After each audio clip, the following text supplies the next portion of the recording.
¿Y qué podemos ver en las salas que rodean esta galería de vitrales emplomados? ¿Qué es lo que hay en estas salas que están aquí a nuestra derecha? Bueno, como se trata de un museo de sitio, lo que tiene son las recámaras de Porfirio Díaz y de doña Carmen Romero Rubio, su esposa, los despachos de sus secretarias o donde ellos mismos se sentaban también a despachar, la sala de embajadores, que era donde recibían a los embajadores en los meses en que se vivía aquí en el castillo de Chapultepec, que eran fundamentalmente de abril a octubre, que son los meses en que llovía y la Ciudad de México siempre tenía el peligro de que se inundara, aunque, por ejemplo, Madero llegó a vivir aquí sin respetar estos calendarios. Estaba aquí en febrero de 1913 con un friazo el domingo que inicia la escena trágica. También un poco más para atrás está la escalera púrpura, que fue mandada a hacer por Porfirio Díaz, y en la parte baja están los que llaman recámaras imperiales, que son la sala de pianos, la recámara de Carlota, la sala de lectura, el comedor de Porfirio Díaz, etcétera. Pero las salas imperiales propiamente dichas fueron ya armadas a manera de museo por el presidente Manuel González y después por el presidente Díaz y finalmente por Carranza. No quiere decir que estuvieran en ese orden, no, en la planta baja, ¿no? Sino que ya fue pensado a manera de dejar memoria.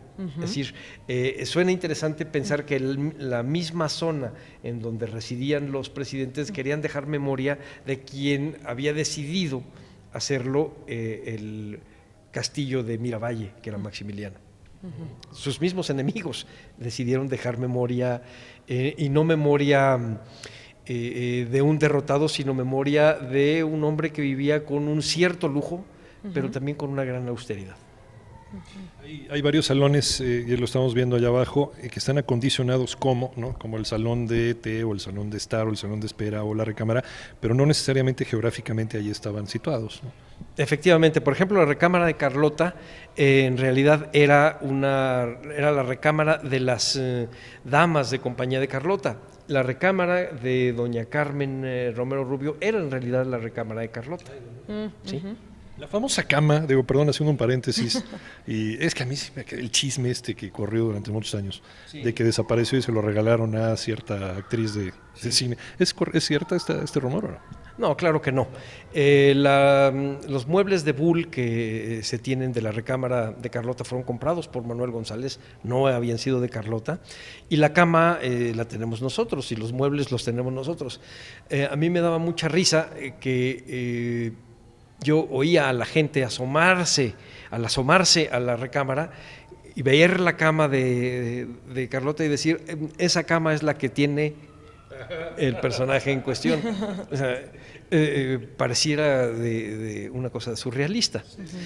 Es decir, no hay réplicas de ningún mueble, una copia porque no se tuvo el original, o para poder decorar completamente las habitaciones. No, efectivamente. Estos muebles no son réplicas de nada, son muebles de Bull, ya muy tardíos, ya son decimonónicos, comprados con la intención de ponerlos en el Museo del Imperio. No estaba la recámara de Carlota para cuando entran los liberales para acá. En cambio, algunos otros sí, por ejemplo, los pianos son de Maximiliano y Carlota. Los muebles de la sala con los tapices de D'Aubusson son de ellos. Los gobelinos, por ejemplo. Los gobelinos son de ellos. Buena parte de los muebles que están aquí son los de ellos. Los retratos también son los de ellos, aunque algunos de ellos estaban en el antiguo museo en Palacio Nacional y otros fueron adquiridos hasta los años 20 del siglo XX, es decir, después de la Revolución. Hay que pensar que esto es un museo y que muchas de las cosas se fueron adquiriendo poco a poco después. Los carruajes, por ejemplo, que también son emblemáticos, son los carruajes que usaron Juárez y Maximiliano, y después de Maximiliano lo usaron los presidentes liberales.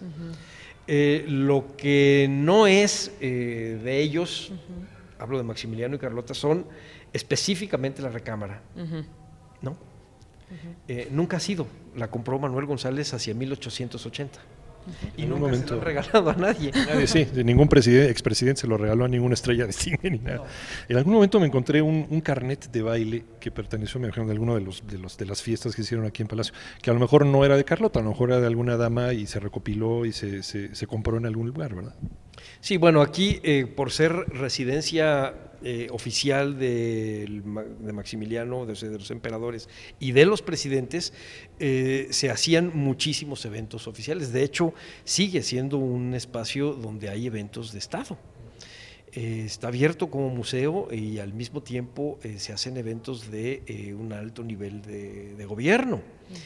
No se hacen eventos políticos, son de gobierno. Y en aquella época se hacían muchas veces eventos de este tipo, claro, no tan grandes porque el espacio es pequeño. Sabemos, por ejemplo, que hacia 1905-6 llegó Root, el secretario de Estado norteamericano, el primero que llega hasta la Ciudad de México, y que aquí es a donde se le recibe en el comedor, y estamos viendo que el comedor no caben más que 16 personas. Es decir, estamos hablando de eventos políticamente muy importantes, pero en términos numéricos muy pequeños, sí, son más íntimos. ¿Tiene la cifra del número de visitantes que recibe el Castillo de Chapultepec mensual, anualmente? Sí, tenemos la cifra anual y mensual, por supuesto. Anualmente recibimos aproximadamente 1.100.000. El domingo pasado recibimos un poquito menos de 12.000 personas. Nada más el domingo. Sí. Los domingos se dispara porque la entrada es gratuita. El sábado, para que ustedes tengan un comparativo, tuvimos cerca de 4.000 personas y el domingo 12.000. Por eso, entre las ofertas culturales del museo está, además de las visitas, los conciertos gratuitos al mediodía para la gente que viene a Chapultepec y que tenga todo en todo su paseo y todo su día en el Castillo de Chapultepec, porque hasta hace unos años, ustedes son muy jóvenes, pero digamos hace unos 20 años, los domingos venían al Castillo de Chapultepec, se quedaban un poco en el patio porque lo que iban era o al zoológico o a remar.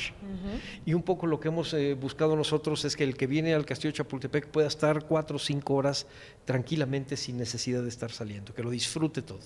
Sigue siendo un espacio vivo, sigue creciendo, o sea, no se conforma con ser el Castillo de Chapultepec, el Museo Nacional de Historia, se sigue ampliando, tiene exposiciones periódicas.